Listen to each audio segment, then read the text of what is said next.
everybody, this is Rick with Rick Rack's Woodworking, and today I'm actually not in my shop. I'm about 3.5 hours south down in Georgia at my mother-in-law's house, and I've been doing some repairs around here this Memorial Week that needs to be done since my father has passed away.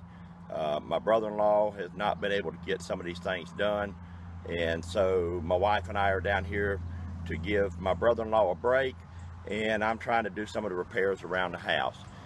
What I've been working on for the last couple of days is repairing the rotten trim around the windows, and so we're going to take a look at this and see if we can't get it done. So stick around and follow me as we get this job taken care of.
Okay, now that we have all the trim framed up around the window and all the miters are good and neat, we need to caulk everything now to make sure we get a good waterproof seal. And I'll be using a power caulking gun. So let's get up there and get to it.